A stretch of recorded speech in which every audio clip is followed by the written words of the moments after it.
about if I just start at the beginning? you could be honest. Because you know what? They have the sweat equity that went into that memory that they're making with their friends and family. And that's what's important with us. And that's what the I Am Real world's about. Well, that's a great question. You know, one of the best things about a spring food plot is you get a second chance if it fails. Chasing Giants with Don Higgins. Brought to you by buyafarm.com, your source for farm, recreational properties, rural homes, and more. By tapping into Don's years of experience, dedication, and commitment, Chasing Giants focuses on the techniques, strategies, and dedication needed to harvest one of God's most amazing creations, world-class whitetails. Now, here is Don and co-host Terry Peer. Well, happy Halloween to those who are listening to the podcast. This is Chasing Giants, episode 35, brought to you by buyafarm.com. I'm Terry Peer, and the big buck killer, Don Higgins, is on the line. Hey, Terry. I don't know where to start, man. I've been grinning for approximately 36 hours since I got the text from you at about 8. What was it, about 8:30, 8:40 a.m. on Friday? What was it, Friday, October 30th, that you just poked a hole in Mel. Yeah, and the listeners probably don't even know who Mel is. Yeah, so we're going to jump right into this because, you know, we thought about playing a little trick on all the listeners and telling them we weren't going to talk about it now, but people want to know, and I haven't even talked to you a whole lot, even though I've kind of been around this story building up for a lot of years. But let's just dive into this thing. Let's talk about this 220-inch whitetail. Yeah, as you know, Terry, it's a buck that has been around since 2017 when I shot Smokey. This buck that I call Mel actually was on the Smokey video, and he was just a year and a half old buck at the time, but he had a 10-point rack, and you know, I kind of took notice. I don't pay that much attention to yearlings, but when they got 10 points, you know, they got some potential if they can just stay alive, you know, and survive. And that's exactly what this buck did. So you know, he earned his name. A year or so later, we'll get into that on the video. We won't spoil all the surprises here on the podcast, but you know, we can talk a little bit about it anyway. Yeah. So you mentioned that, and for those that are just learning right now, the buck's name was Mel.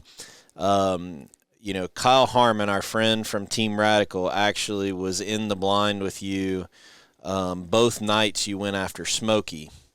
And the first night you all hunted him, you saw Smokey. The second night when you killed him, there was a 10-pointer that walked through the frame that Kyle got good footage of.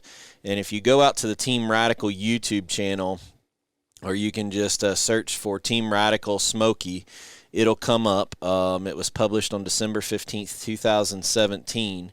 And if you watch that hunt right before Smokey comes out, this deer as a year and a half old is in the frame for probably about 15, 20 seconds. So, yeah, and I'll throw out there that some people are going to see this video footage and they're going to say that's not a year and a half old buck, that he's probably 2.5. And I'll tell you what, I've got dozens and dozens of trail camera pictures of that buck that year. I've got one of his shed antlers from that spring. In fact, I had it in my hand earlier today. There is absolutely no doubt in my mind that buck was a year and a half old in 17. And which makes him only 4.5 this year. Right. But you know, I can pass a lot of deer, but when they get to be 220 inches, and especially this buck, because he was a roamer. He wasn't like Smokey, was a homebody that just stayed home. This buck, I know for a fact, left my farm in 3 different directions. 2 of those directions, I know he went at least 2 to 3 miles, and another direction, I know he went at least 1.5 miles. And you know, last year on opening day of gun season, opening morning of gun season, 8 o'clock in the morning, I get this buck's picture 1.5 miles from my place. Yep. And as I'm going through the cards that morning, here he is, 8 o'clock opening morning gun season. I'm like, this dude's dead. He didn't make it. He's done. I remember the And that text. was as a 3-year-old. I remember the text that morning, and all of our stomachs kind of turned. And people are going to wonder, with Smokey and Trump, you openly talked about a buck that you had I don't know, when you said it, I cringed, but you basically called it and said, I have a 95% shot of killing him. And the other one was and you didn't talk a lot about Trump, but we intentionally did not talk about this deer because of how much he actually went off of the property. That's right. He covered a big area. And, I've talked about it in the past, how every mature buck has a different personality. And this one was just totally different than either Trump or Smokey. And it was such that I didn't, and I knew for a fact that as other deer hunters knew about this deer, other deer hunters had this deer's trail camera picture, and other people were after him. And, I knew it. And if they would have killed him fair and square, I'd have shook their hand and congratulated them. But I just wasn't going to tip off the entire free world that listens to this podcast that, hey, there's a giant running around. He's covering a lot of area. You guys need to get over here. Right. Some things you just keep your mouth shut until it's all over, and this was one of them. And it all worked out. So we haven't really got a game plan of what we're going to talk about. We're just going to dive into the story. So if I ask something that we want to save for the video, you just say we're going to wait till the video for that one. But let's walk through in 2017 when he was a year and a half old. For the I'm sure a bunch of people are going to go out to Team Radical's YouTube page and look for that buck's video as a year and a half old, and there's going to be some people, like you said, that are going to argue with you, but it's not based on just that sighting. So talk us about what else we knew about him as a year and a half old. You said you found one of the sheds. Yeah, I found one shed that next spring, but that fall there was actually 2 different year and a half old bucks that had 10-point racks, and the racks were a little bit different. This buck's main beams curved in, at the front. They swept out and then they curved right back in. The other buck, his main beams went out and then they just went straight forward. So it was pretty easy to tell the two of them apart. And I thought, both of those bucks had a chance to be really special one day. But the buck whose main beams went straight forward, he disappeared that fall. I have no idea what happened to him, if somebody shot him or, if he moved on and relocated or what.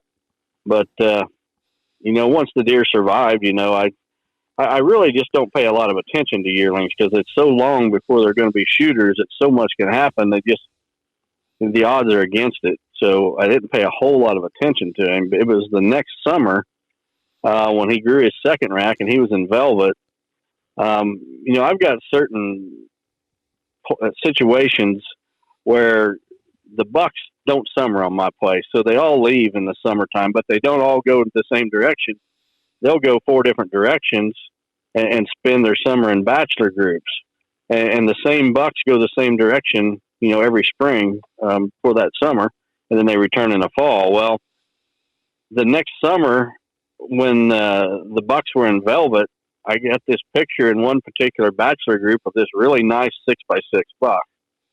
And, man, I just couldn't place that deer. He was about 160 inches. So this is the summer of 18? This is the summer of 18. Okay. Right. When this deer would have been 2 years old. Okay. And, I just couldn't place this deer. I mean, I didn't have a 6x6 there the year before, and I couldn't figure out which deer it was.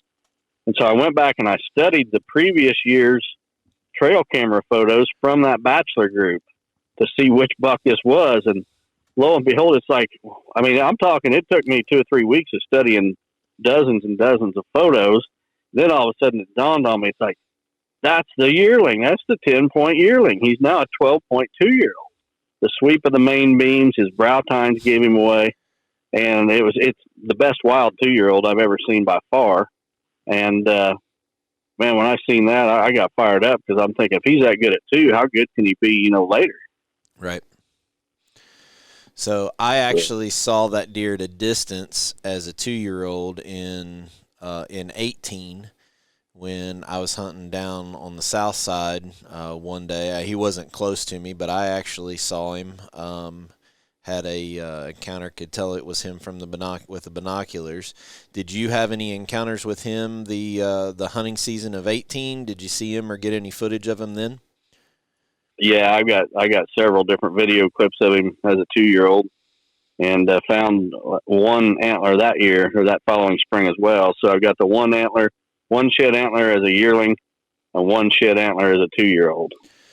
So then, so we find, one of his sheds, and then 18 is when it gets really, really interesting. And let's talk a little bit about that summer.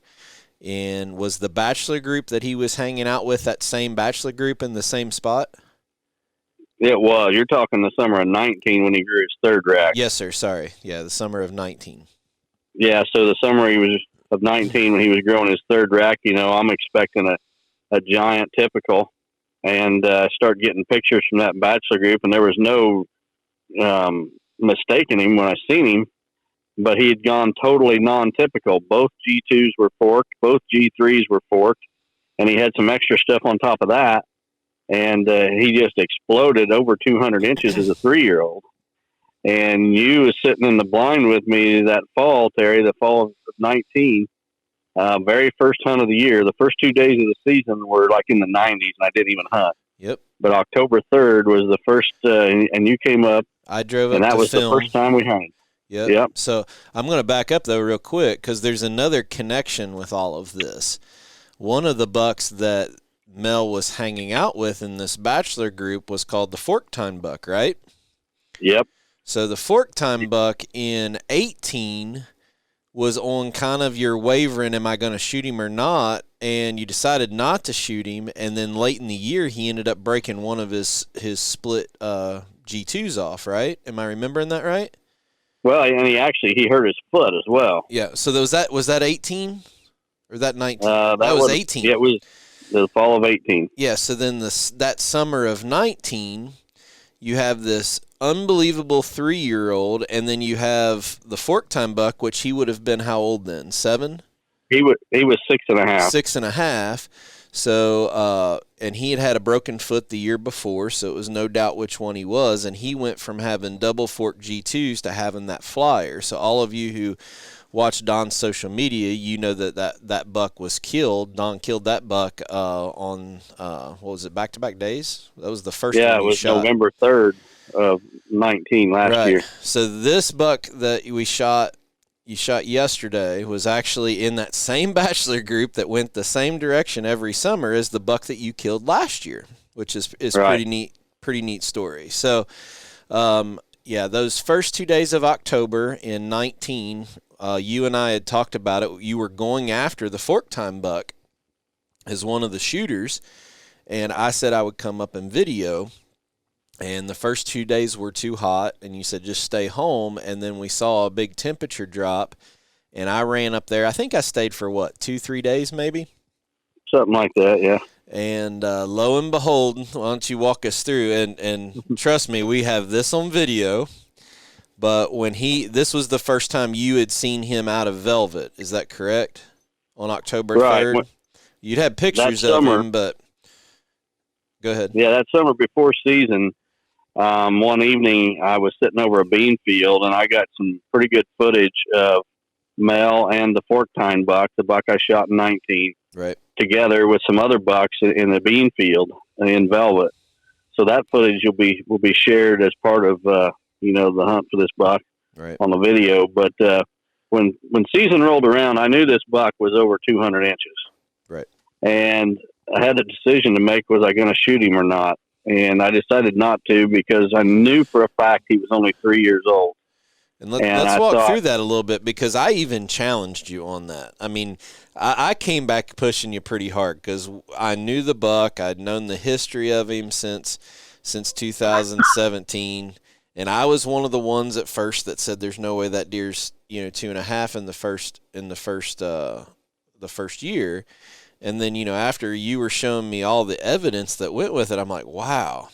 So then it became the thing that I'm running camera, and my buddy who's hunting has already made up his mind that even though this deer is over 200 inches, he believes in his heart enough that that deer is only 3.5, and it doesn't matter whether it's on video or what, he's not shooting that buck.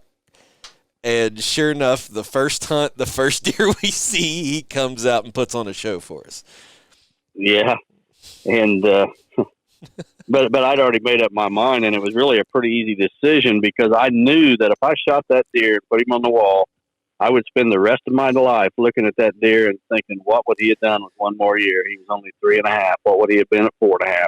And this is, and folks, this is all knowing that he doesn't stay on your property. This isn't you passing Smokey as a 170, 180, 190 or 180, low 180s. This is knowing that the chances of this deer getting shot keeps getting greater and greater, and you still made that conscious decision because you wanted to let it ride and give him a shot, right? That's exactly right. And, so when that buck came out on October 4th of 2019, October 3rd, excuse me, I'm witness to it. You had a video camera down in between your legs. Your hand never went for your bow, not even thought about it. And we both ran 2 video cameras out of the blind that night. Yeah, and it was not a bad shot either. I mean, he was feeding in a food plot at 25 yards. And you guys are going to see that when we produce this video or it's released. We're going to share this footage of him at 3 years old and letting him go. And, just to verify or to prove that he was over 200 inches, I found both sides of that rack last spring, and he'd broken off some tines, but what was left I was able to measure, and I had plenty of pictures to know what was broken off that I could compare to. And I know he was within 1 inch of 216 inches. And so for got the video proof. For all of you guys that want to know what I felt like, I was shaking. I mean, the blind was probably rattling. I've never, ever I've been around and seen some big deer.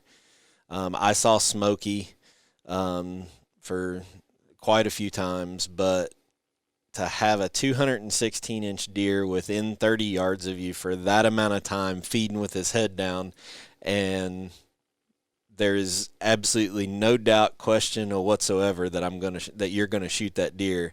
That was probably one of the highlights of my hunting career, to be honest with you. I haven't ever been able to talk about the emotions of that night of having a 216-inch deer you're walking right underneath of you, and you getting there to sit there and watch it. It was unbelievable, very special. Well, I mean, there's a lot of people have shot bucks over 200 inches, but not many have let one walk. Yep. And I guess that just shows how crazy I am. Yeah. Well, but you could have shot that deer and said he was whatever age you wanted, and people would have believed it. Because it was on video and it's pretty good footage, even for it's not Steve Shields, production type footage, but we had 2 cameras going in the blind, and we had great footage of him. I mean, you could have gotten that hunt and financially benefited for both yourself and real world, but it was a conscious decision that you wanted to do what you thought was the right thing in letting this deer go another year. So I wasn't with you when you found his sheds, but got the text shortly after, you did mention, and I think that's kind of a vital part we can touch on a little bit. Mel was he was a scrapper. He had broken tines, I believe, every year, didn't he? The shed that I found off of his yearling rack is intact, a whole. Okay. The 2-year-old antler that I have, he's busted off the end of the main beam in one point. And then the 3-year-old set that I found, he's busted off 6 times. And so, I had to study pictures and get the tape measure out and judge on some of those things. But I'm confident that he was right there at 216. Okay. But you're right. He was a fighter, and he was busting up his rack, which really, concerned me this year. Right. Could I get him killed before he busted something off? Well, that's part of what we're leading into. So you got those sheds. We didn't show anybody, even at the master class. You give quite a bit of insight to people on the master class, but we didn't talk about this deer specifically at the master class. Didn't show anybody the sheds. We kind of kept them up, but holding those sheds, it's just like, wow, you know? So, you know, then it's a matter of how big is he going to be the summer of 2020? Walk us through that a little bit. Well, I was so anxious to get trail cameras out last summer. I mean, I was like a kid at Christmas, and I don't ever remember being. I mean, I'm always anxious to get them out. You know, I'm always fired up for big whitetails. But when you've got a deer that you know was 216 inches the year before, and you know he was only 3 years old, you know the sky's the limit. That deer could put on 30, 40 inches, right? Or he could go backwards. So, you know, last summer when I first got his pictures, I was a little bit concerned, I guess, because he lost up most of that non-typical stuff. Right. And, you know, he became a straight up 7x7 typical with one forked tine on each side, and that's it. So, and then I'm thinking, well, did he lose inches from last year? About the same or what? I actually thought he lost inches, but as it turns out, he gained a few. Yeah, you went back and forth quite a bit studying different pictures, and you know these things have been sitting on my cell phone since July that I haven't. You never told me not to show anybody, but I haven't showed anybody, and you know we both kept studying it, and we had a little bit of a scare. If you're all right with me telling this. We had a little bit of a scare right after Velvet. You know, you actually saw the deer. You had a sighting in Velvet this year, right? I seen him at least 2 or 3 times in Velvet this summer, and had his picture. Was the bachelor group in the same direction, same spot? Well, you know, this deer became pretty much a loner. 2 of the times I seen him, he was by himself, feeding out. Well, one time he was with a doe. It was him and a doe. The other time he was by himself out feeding in a field. And when I was getting his picture this summer, he was pretty much a loner. He left the bachelor. The bachelor group still exists in the same spot it always has. But he became kind of a loner, and he didn't even go to the same area where he had summered before, where I got the video footage of him and the fork tine buck the summer before. I had several cameras in that area, just, hoping to get pictures of him, and did not get a single picture the entire summer. Yep. So, he kind of shifted where he summered out a little bit and avoided other bucks. So then Velvet sheds, and I remember getting the text from you that you thought he had broke one of his main beams off, right? Yeah. It was just the angle of the picture, but, I was going back and forth as his rack was finishing out, there in late July and August, and I was getting a pretty good idea of what he was going to look like. And, I was hoping this was a deer that was going to put on 20 or 30 inches and be a no-brainer, and he did not do that. And so I know he's only 4 years old. I'm thinking, all summer, do I roll the dice and let this deer walk again and take a chance on somebody shooting him, and knowing that he's covering a lot of area, and other hunters know about him. Right. Other hunters had his photo from the season before and were after him. And, I went, I'll tell you, I went back and forth, and I lost a lot of sleep all summer just thinking, do I shoot him? Do I let him go? And I had a invitation to be on an outdoor radio show down by St. Louis in September, right before season opened. And so I drove down to St. Louis for that afternoon to be on the radio show. And on my way home, it's about a 2-hour drive. I just prayed about it for a little bit. God give me the wisdom to make this decision and help me make this decision. And when I pulled into my drive 2 hours later, it was crystal clear what I was going to do. If that deer came by me and his rack was intact, 100% intact, nothing busted off, I was going to shoot him. But if he came by and there was anything busted, that was going to be my sign to let him walk. And when I finally got the chance to shoot him on Friday, and by the way, Friday was the 6th time that I'd seen him this season. from a tree stand. Yeah, we're gonna get Three to of that. the first 4 days. Yeah, 3 of the first 4 days I seen him from a stand, but he was just too far away. Right. And I just keep thinking, as I'm hunting this deer, that man, he's going to bust off some tines at just any time, especially the ends of those main beams that curve around. Yeah, the longer it goes, when people start really looking at the photos of this deer, they'll start to understand why the shape of these main beams, the way they curl around there. The further it went, that was really a concern of yours, is that he was going to break that thing off. Right. And I'd already made up my mind. If he came by me and something was busted off, I was letting him walk. Right. Fortunately, Friday morning he walks by, and the shot. I'm telling you what, this is the best shot I've ever got on video footage, as long as I've been carrying a camera. I'll just leave it at that. It's very unique. The pose this deer does right before I shoot him, and getting him walking into range and all that. Well, let's talk pretty good footage. Let's talk a little bit about early October and going through kind of the struggles leading up to October 30th, because there's still another part of the story here. It's I didn't really have a excuse me, didn't mean to cough in the mic.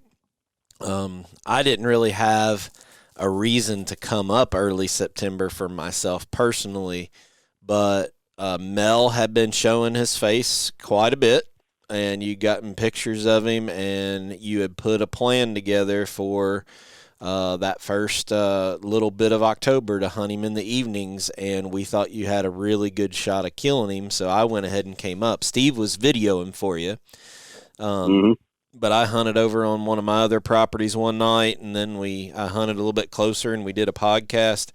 But walk us through a couple of these sits where you actually laid your eyes on him. He was just way out of bow range.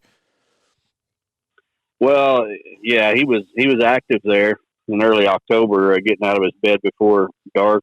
3 out of the first 4 evenings, like I said, laid eyes on him. But the issue, it was a serious issue, was that he was bedding in a real-world switchgrass field. And when he would exit that field in the evening, he always did it with the wind right in his nose. So there was just absolutely no way to get set up where he was going to come out without him smelling me.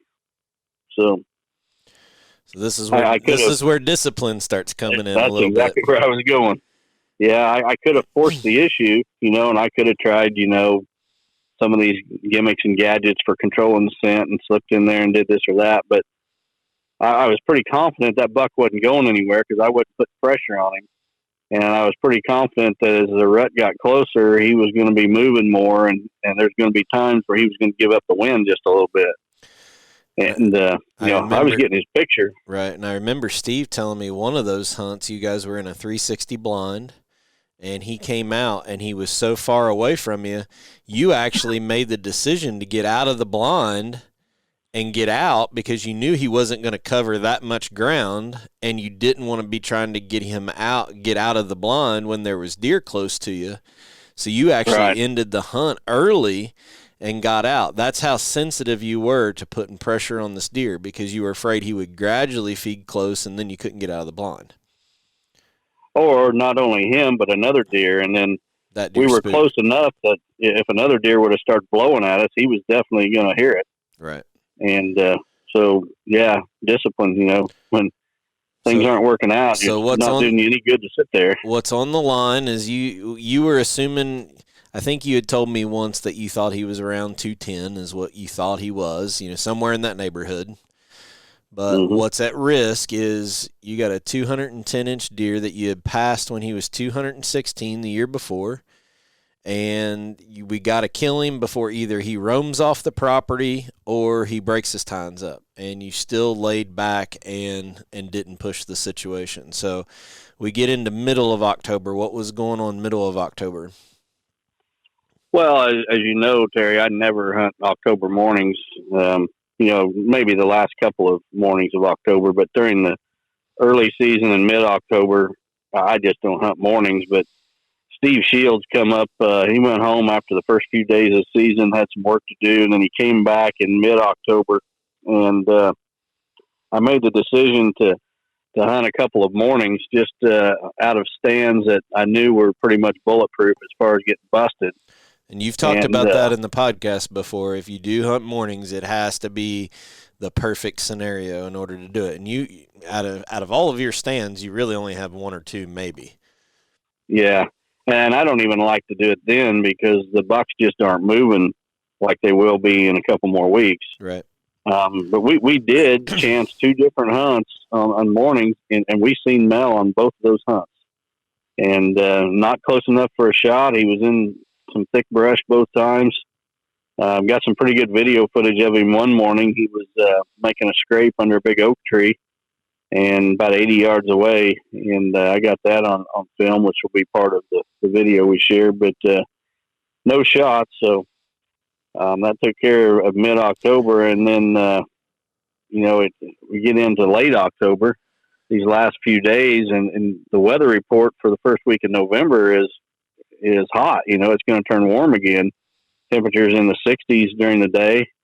And so it was the evening of October 29th. I was sitting in a stand hunting for male, and all I seen was a doe and 2 fawns. Well, that's a pretty poor hunt on my farm, and the winds were just howling that day.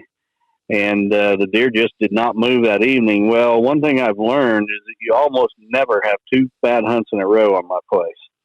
If you don't see a bunch of deer on one hunt, you don't want to miss the next one because you probably will then. So the evening of the 29th, had those high winds, always seen that doe and 2 fawns. And overnight, the wind was supposed to lay. The temperatures were going to drop, supposed to have a nice frost. And I'm like, you know what? It's going to turn hot next week, the first week of November.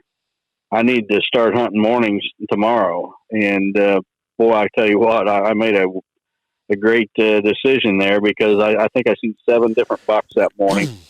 At one point, I had 4 of them around me at once, and of those 7 bucks I seen, one was a 2-year-old.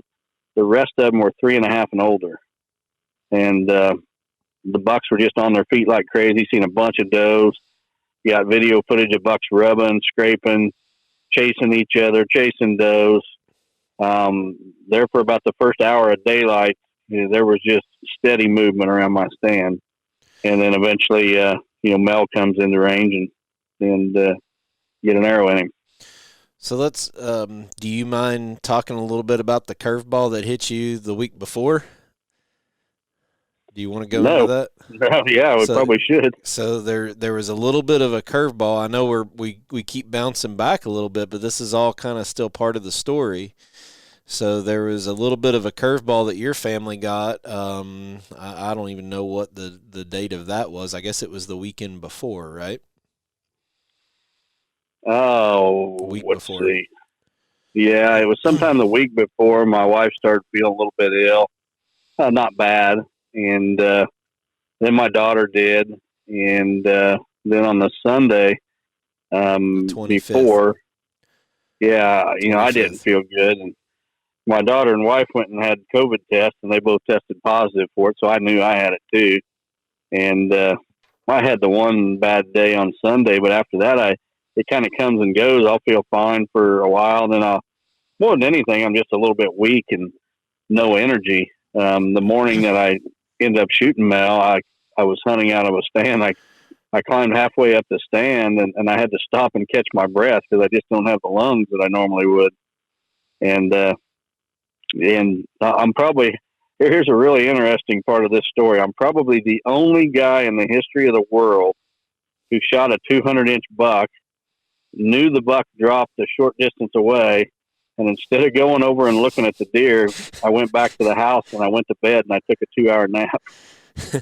And because, I wanted Steve Shields there for the recovery, and he lives about 4 or 5 hours away in Cincinnati. So yeah. I knew there was going to be time to kill, and I wanted my grandsons there too to help with the recovery, and they live in Indiana. So I got everybody on the way to my house, and I just went to bed. So people are going to wonder, that's part of the story, is people are going to wonder why Steve wasn't with you, because the whole plan this year was for Steve to be with you as much as possible so he would get this buck. on Right. video. And because of you coming down with COVID, that was actually the reason Steve wasn't up there. But, you Yep. know, the hunt you had on the 29th, that bad weather, you knew you needed to get in the stand, so you basically sucked it up and said this is going to be a good opportunity, and you know, shot the buck. What time was it? It would have been, it was, I think I have to look. You texted me between like 8:30 and 8:40 Eastern time, so 7:30, 7:40 your time, something like that. Yeah, it was probably a quarter till 8, somewhere in there. Yeah. Somewhere between 7:30 and 8 o'clock. So how far away did you see him when he was coming to you? I mean, was it a boom boom thing, or did you see him coming to you and was able to get ready? You said you got some good footage that I'm excited. I haven't even seen that. So Well, I had a buck right underneath my stand, you know, probably 7 yards from the base of my tree, and I had my camera running, filming that buck, and that buck heard something coming. He tensed up and he turned to face the brush, the noise he heard in the brush. And when he did, I looked up and I see Mel coming. So instantly I focused the camera on Mel, and he walks up and he's coming after that buck that's under my stand. He's all bristled up. His ears are laid back, and he starts that sideways walk just a little bit. And he's probably, you know, 30 yards away at first. And he walks right up there. The other buck walks away, by the way. And then Mel comes and stands right where that buck had been standing. And, you know, I've got to jack with the camera and make sure he's in focus and everything, and then snap my release on and get the shot off. But for some reason, I mean, that buck had no idea I was there. I think it was a God thing. I think I was meant to kill this deer, because I'm sitting there in that stand in the wide open, and here's this buck 7 yards away without any idea I'm around, and I'm jacking with the camera, jacking with my bow, and somehow get that shot off without him even knowing it. yeah. So how far away was he? 7 yards? 7 yards. So you know, we get the text, and I think my first response was praise the Lord. Yeah. But you know, you immediately said that, you know, I think, you know, there's two of us on the text chain, me, Steve, and Wes Delks, and you know, one of us asked, I think, was it a good shot or whatever, and you're like, yeah. You actually, I assumed it was probably an hour later. I assumed you were, I mean, I knew the whole thing was Steve was throwing stuff in the back of his truck and getting ready to fly, you know, up the interstate to come get the recovery, and you'd said that about your grandkids. But I think I gave you and I knew you were going to wait. I assumed you had gotten out. I called you probably an hour later, and you texted me back. You were still sitting in the stand filming these other bucks. Yeah, I probably sit there for another hour and a half after I shot that. I just hung my bow back up, didn't even knock another arrow, and just videoed bucks running by and chasing each other and making rubs, and just one thing after another. I mean, I literally had deer in front of me from the time the sun came. Actually, before the sun came up, they was under me in the dark, pretty much until I climbed out of the tree. Well, I want to tell you something, and I want you to really listen to me, because I mean this with every ounce of my soul. You're the craziest man I've ever seen. Because passing a deer that's 216 on video, no matter how old he is, I don't know of another single person, celebrity hunter or non-celebrity hunter, that would have done that.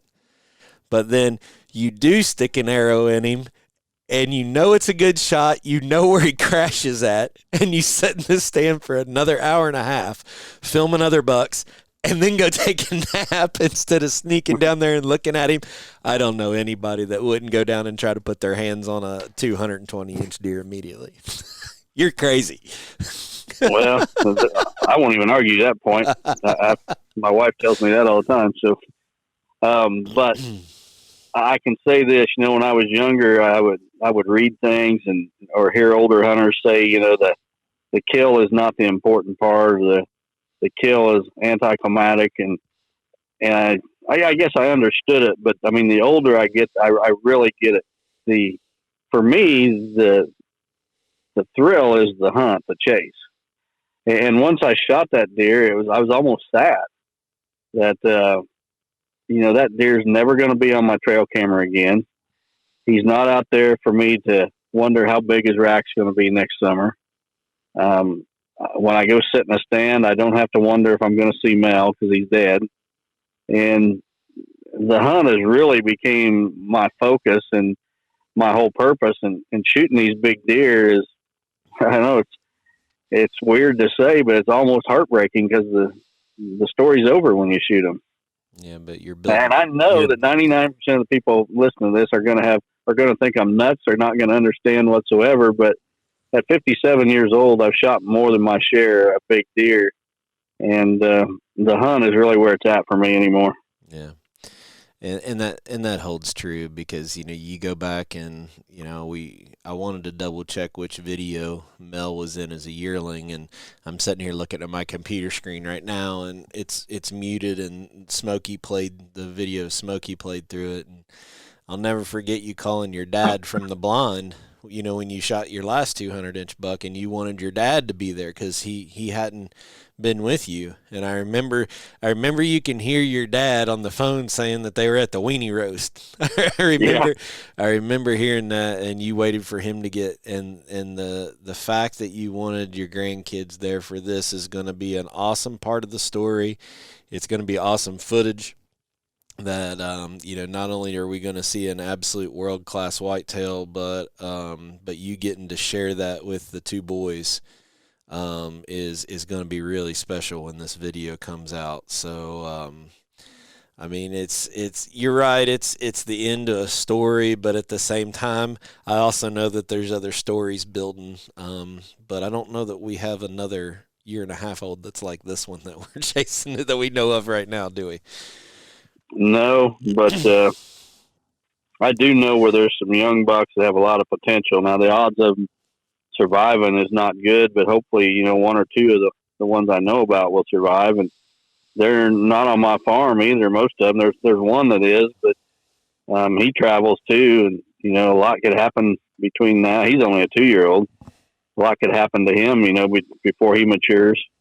But, there's always another buck that comes along, another story to be told, but there'll only be one Mel. Yeah. Well, I'm from the time you told me to still, I can't say enough how happy I am for you because I mean every word I say when people don't understand 10% of the work that you put in to do this. And I don't have the ability, and most people don't, and the sacrifice that you've made to be able to chase this passion of yours, nobody really can understand that or appreciate it. But those of us that are close to you, I'm tickled for you to be able to put the end chapter around the story of Mel. I'm honored that I've had the small, been part of some of the story over the years that I've been able to see and actually see him in person and be the one that was in the blind with you that can, attest to you passing this deer. As 216-inch deer. So we're gonna talk later in the episode after we take a listener submitted question about what the next steps for the footage and pictures and all that kind of stuff is. But I'm just happy for you, brother. I don't know anybody else that's more deserving. Well, I appreciate it, Terry. You've been a good friend in more ways than one over the last few years, and been there when other people that should have been weren't, and I'll never forget it. I value your friendship, and I really appreciate all the congratulations that came my way through text or messages on social media, emails, whatever. This afternoon, I had a few minutes. I say a few minutes. I took an hour and a half to try to catch up on my text. And I did not even get halfway through them, just thanking people for the congratulations and the kind words. And, there's always going to be a few haters out there, but, I haven't really heard much from them this time. And it's just been overwhelming, the support. And I just, I'm just really appreciative for everyone and their support. And one of the reasons I'm able to do what I do is because of the support from people that listen to this podcast or subscribe to the YouTube channel or buy my books or buy the magazines that have my articles in them or whatever. So, well, I think you know, that I think that me and Steve and Wes are probably going to take the haters harder than you, because we'd be about ready to fight if somebody said something about this story. I mean, because there is nobody that would sacrifice a 216-inch deer on film getting that kill and do what you did. So if you got bad words to say, why don't you send them my way and let me talk to you for a little bit before you want to throw them up to Don? How about that? Yeah, I don't let the haters bother me too much. Some days it gets to me because, you know, I always try to go out of my way when I got a lot of social media friends, and if I see somebody shoots a deer, I mean, I'm sure I don't see everyone's post, but if I see them, you know, especially local hunters, but everybody really, I always try to congratulate people. If any local hunter shoots a deer that I learn about and I've got trail camera pictures or something of it, I share those trail camera pictures or shed antlers with them or whatever.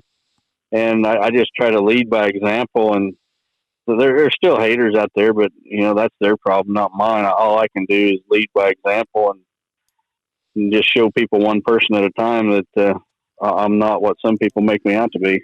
Right.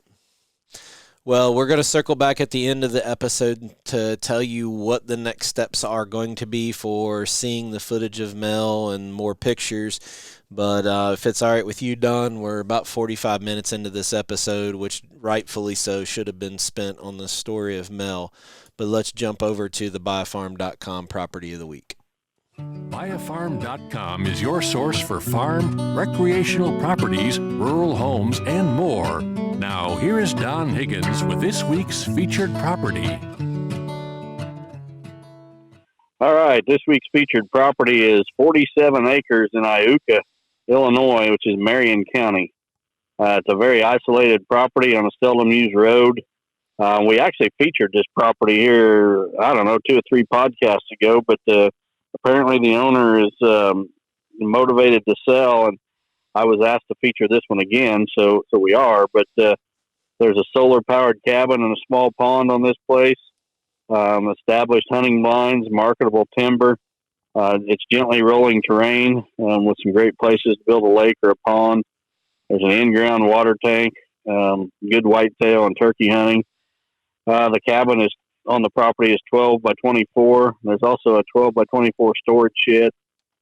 Terry, you and I talked about this place before.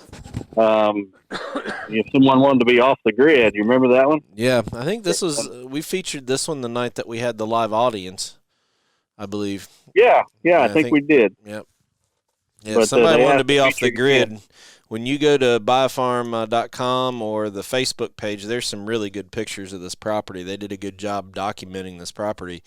If you wanted one of those places to be off the grid, this would be one to look at, no doubt about it. Well, and it's a great hunting property too, and you know the price is right. You've already got your cabin there to stay in for a hunting property. But if you're interested, you can see the details on BuyAFarm.com, but you can also call Agent Don Bailey. Don's phone number is 618-919-1031, and he'd be glad to show it to you. But very unique property with all kinds of different options. Yeah, you got a motivated seller, and there's marketable timber on there. You might be able to go in and do a couple projects and get a big dent paid out of a hunting property. So go to BuyAFarm.com and check it out. Yep, for sure. All right. So are we going to do we got one listener submitted question we could do tonight? We do. You want to do that? Sure. This one is from Tony Schrader from La Crescent, Minnesota. Tony says, I always hear 2 things that can conflict. 1, check your trail cameras, and if you see a target buck moving during daylight, go in after him. And 2, never go to your best spots until the conditions are right. The best time to kill a deer in a stand is the first sit. Doesn't number 1 kind of go against number 2? You're going into or near your stand spot, presumably, to get to your camera. So aren't you messing up any stands near there with the intrusion? That's a good question, Tony. And for that reason, I'm not a big fan of putting cameras real close to stand sites. I'm looking use those cameras, for inventory, and I don't care if that inventory happens at night or during the day. I'm not so much looking for a deer that's moving in daylight. I know when they're going to move in daylight, basically by the calendar and weather fronts. So it starts getting close to the rut, and you get a cold weather front. That buck's going to move in daylight, or at least is a lot more likely to move in daylight than he was even the day before. So, I guess it depends on how you're using your trail cameras. If you're putting them close to your stand sites and trying to pick up on patterns that way that you can take advantage of right away, then I suppose there's some validity to these questions. But I think I've talked a lot about using trail cameras to pick up on annual patterns as well. So I use my trail cameras a little bit different than most people. Hopefully that answers your question, Tony. Anything you want to add there, Terry? For those guys who do like to put their trail cameras back closer to their hunting areas, I mean, if that's your style, we're not bashing it. Cell cameras are a great option. That way you don't have to go in there, right? The second thing I would say is I've been to a couple of the properties that Don has hunted where there is a cell camera, not right on a stand site, but in the general area. And I can tell you that what I've seen Don do that I never thought about it until I saw him do it was the access to that camera was anywhere close to where the deer would be or to where his stand was. So it might be 20, 25 yards away. I'm thinking of the one, where it was the one small piece of property, a small wood lot out in the middle of nowhere that I fell in the ditch trying to find the stand in the middle of the night or in the morning last year. Do you remember that? No, not really. But it was the one that we always used to leave the truck running, and you drove around the back side of it, and you turned the radio on, and we'd walk into the back side. You were checking that camera from the back side of the tree, and then there was a big drainage ditch through the woods, and where you were getting the picture was on the other side of the ditch. So you had a Reconyx camera that had a long trigger, gets clear pictures further out. And you never got on the other side of this is a deep ditch, so the deer weren't going to cross. So you were coming in from the back side. So find ways that if you do have to put a camera there that you're not tromping up and putting pressure on your areas, or go with cell cameras. They're getting very, very popular, and I'm unfortunately doing a 3-month-long test on 6 of them. So, Yep. So, good points, Terry. Hope that answers your question, Tony, but great question. A lot of people put that camera right on top of their stand. Mm-hmm. So we got time for one more? We're at 52 minutes. I think we got time for one more. Okay, then the next question comes from Brandon McDaniel, Flemingsburg, Kentucky. Uh-oh. Is that close to you, Terry? Well, not real close, but close. He's in Kentucky. Well, we'll claim each other. All right. Maybe you can help answer this one. He says, I hear talk about inside corners often. You mentioned a setup you did on an inside corner on the recent podcast. How do you decide which inside corner to set up on? Is it based solely on wind or sign or observations? In my example, I have a field with 2 inside corners surrounded by hardwoods, and both require a westerly wind. How do I choose? Well, I can tell you it's 100% on wind. If you've got 2 inside corners on the same field that require a westerly wind, I'm going to guess that one of them requires a southwest and one of them a northwest, because as you're sitting in that inside corner, you want your scent to be coming right out into the middle of that field. So it's all about the wind. Yeah, I guess I'm just having trouble visualizing how both of them could be the exact same wind. I bet you're right. I bet one of them is I would have a stand in both of them. And the other thing we don't know based on the limited information is what is his access to both of them. If his access would tip off one, go with that one. We don't know how far apart they are. They could be They could be 30 yards apart. They could be 600 yards apart. We don't know, but I would just go with the one that is the right wind with the right access that you can get in and out. I know in Kentucky, at least a lot of the properties that I have access to hunt here are exact opposite of what they are on the properties that I can hunt in Illinois. And a lot of times in Illinois, I can access timber or thickets from different directions. Here in Kentucky, it's exact opposite. You know, out there you got fields around thickets. Here you got fields in the middle of thickets because it's a ridge top and falls way down to a creek on each side. So most farms, you walk out the ridge, the open, and the woods are on the side, and then at the bottom of the creek, it's another property. So it's a little bit different. So I would just really encourage you to it's like the discipline that we always talk about on this. Find if it's a good spot in both inside corners, put a stand in both of them, but figure out what your access point is, and use it with the right wind. Yep. I mean, Good if there's more information to this, send me a private message on Facebook or whatever with an aerial, and I'll text it to Don, and we'll look at it and try to give you a little bit more. But that's probably about the best we can do with the information that we got, Brandon. All right. So we appreciate Tony and Brandon sending those questions in. If you've got questions that you'd like us to answer on the podcast, just go to chasinggiants.com. There's a form there where you can send those in. If we pick your question, we'll send you a free Chasing Giants t-shirt. So Brandon and Tony will have a t-shirt in the mail to you shortly. Thanks, guys. All right, so you still have a buck tag. I did get to hunt tonight.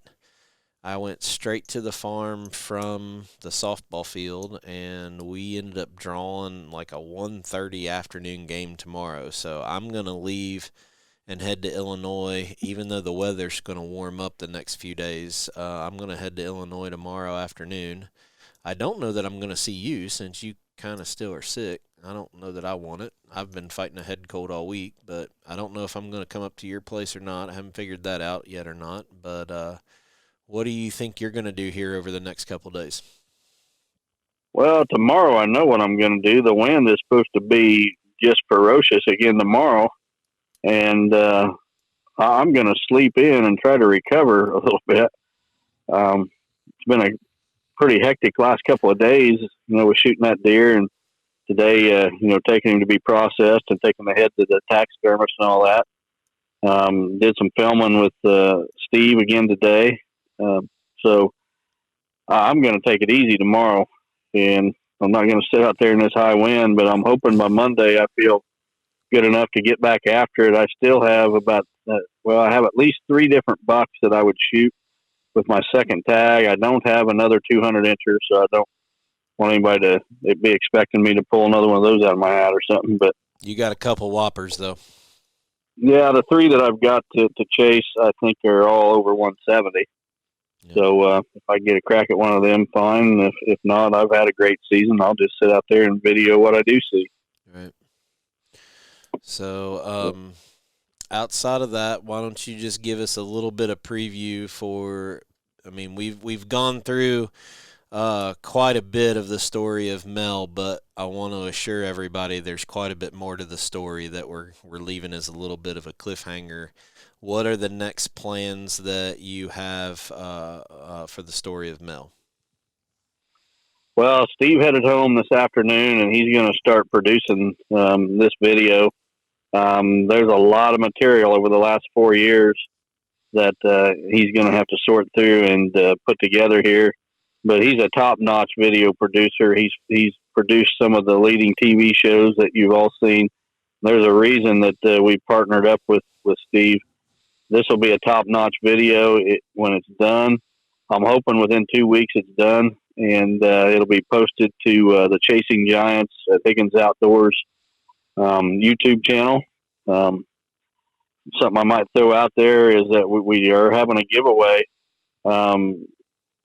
Free admission or attendance to the Whitetail Master course that I give in the spring. There'll be 3 of those classes held next spring. We're giving away free attendance to one person at each of those. to qualify for that drawing, you've got to subscribe to that YouTube channel. And you've got to like and follow the Higgins Outdoors Facebook page. So if you do those things, there's a chance we could draw your name and you get to come to that Whitetail Master course. But subscribing to that YouTube channel, you'll be able to see that video as soon as it's released.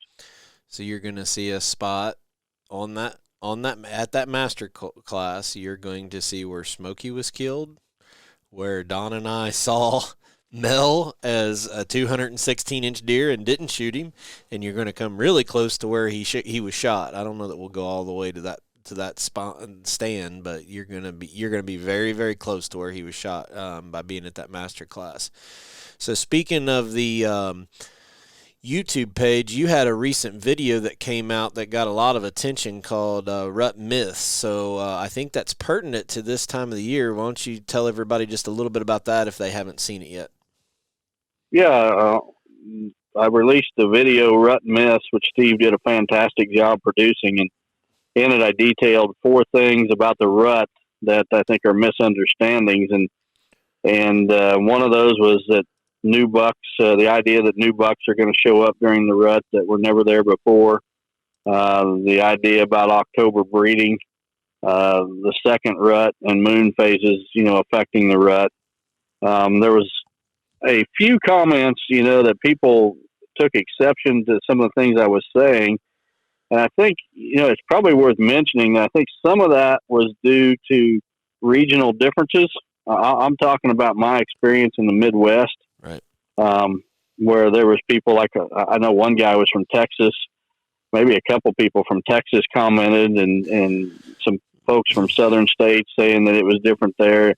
And it may be. I don't claim to be an expert in every state in the union when it comes to whitetails. I don't even claim to be an expert in my home state, but I think I've got a pretty good idea after 40-some years in the deer woods and 25 years raising captive deer in the Midwest. I think I got a pretty good idea how the rut plays out in this part of the world, and that's kind of what I wanted to detail. One of probably the biggest thing that people, or the biggest rut myth that people took exception to, was the idea about new bucks showing up on a property. And I'm telling you, Terry, I can't even remember. I know it's been more than 10 years, but I cannot even remember the last time I seen a buck during the rut that I did not already have that deer's picture. And I think some of that is probably the fact that maybe I'm a little more efficient with my trail cameras than other people. But I just don't see new bucks showing up during the rut. And I think, and the way you log and manage all of your pictures year to year. Yeah, I think that's another thing that people don't understand, that, there's some bucks that they would say, oh, this buck showed up, but if they really managed their pictures and went to the time and effort that you did to log everything and to keep track of all of it, they probably have a picture of that buck somewhere if they're running enough trail cameras, to be honest with you. And maybe it is the first time that he showed up that year, but did they have a picture of him last year at the same time? And, I fully understand that bucks shift their range in the fall. I've talked about it many times. In fact, the next video that's going to be released, I'm going to talk about it even more. But and that's not what I'm talking about here. What I'm talking about is just a totally strange buck showing up somewhere that he's never been before. Right. And I just don't think that happens too much. I mean, radio collared research has shown that during hunting season, hunting pressure cannot push a mature buck out of his home range. He stays where he knows the terrain, where he knows how to be safe. He just doesn't pack up and take off running for the next county. And I think during the rut, that's pretty much true too. Now, I'm not saying it never happens. I'm sure it does occasionally. But for the most part, I just don't see new bucks showing up. And like I said, it's been at least 10 years. I can't even remember the last time I seen a buck that I did not have a trail camera picture of him. And everybody, it's okay if you guys see different stuff. Leave a comment. That's part of what YouTube is about. You know, we have a situation. Don produces a video. If you know, you can be nice about it, but just, hey, we don't have that in Texas, or we don't. And Don and I learned from that too. Okay, well, there might be something different going on down there. It helps us bring content to you guys when you leave a comment. So I urge you to do that. He's got 4 really good videos up there right now. There's the debunking the rut miss. Playing the wind was a phenomenal video. There was the number 1 mistake deer hunters make, and then there was the rope scrape video, which am I allowed to say? Did you get a picture of Mel on the new rope that you put out? I did. So, I didn't share that one, though, did I? so No, but I'm going to be sharing a lot of pictures of Mel that I've got over the last few years. So if you follow the Higgins Outdoors Facebook page, you're going to be seeing trail camera pictures of that buck from the time he was a yearling until this year as a 4-year-old. So that rope scrape video, if you want to go check that out on YouTube, that was one of the ways that Don was getting pictures of this 220-inch deer. So go to Chasing Giants with Higgins Outdoors YouTube page. How are you starting to fill up already with your lane consulting? Do we need to talk about that a little bit? Probably should, just for a second, because typically what happens with my consulting work is that about Thanksgiving time, my phone starts ringing off the hook and I start getting these emails. And I think what happens is, these guys, deer hunters, they take off vacation to hunt during the rut, maybe a week or two, and they're disappointed in their results.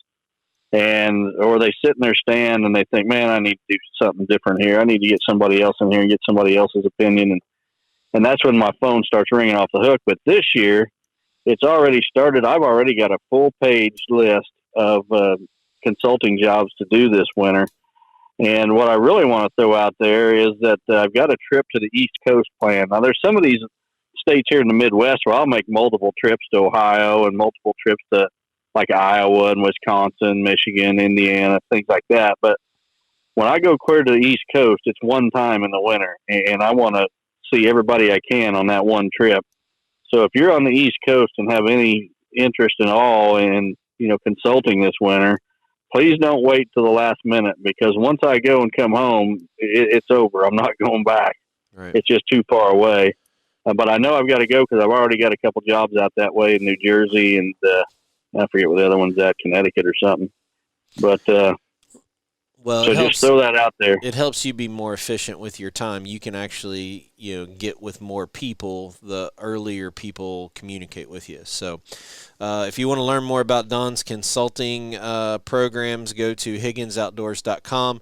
Also, with holidays coming up, you got still some books in inventory. I don't know if you've been selling any of those, but great opportunity to get more understanding of Don's ideas. Real world whitetails is probably or hunting whitetails in the real world is probably still my favorite, and probably the thing that I learned most about mature bucks of anything that you've ever written. So I think they can find your books online too, right?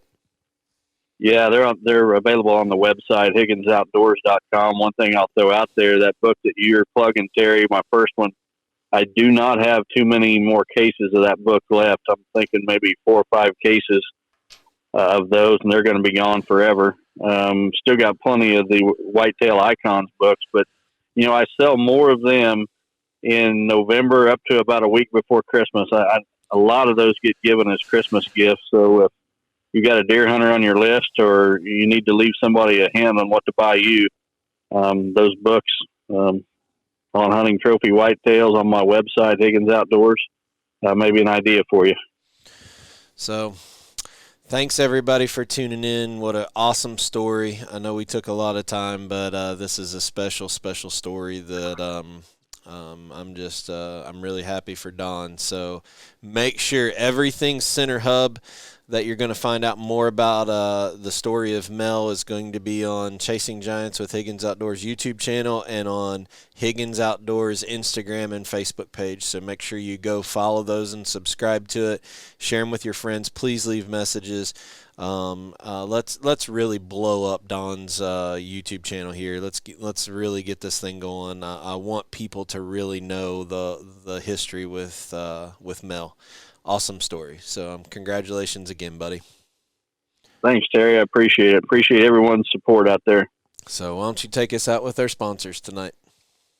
All right. We want to thank BuyAFarm.com, 360 Hunting Blinds, Quiet Cat, Real World Wildlife Products, Vortex Optics, Lone Wolf Tree Stands, and Matthews Archery.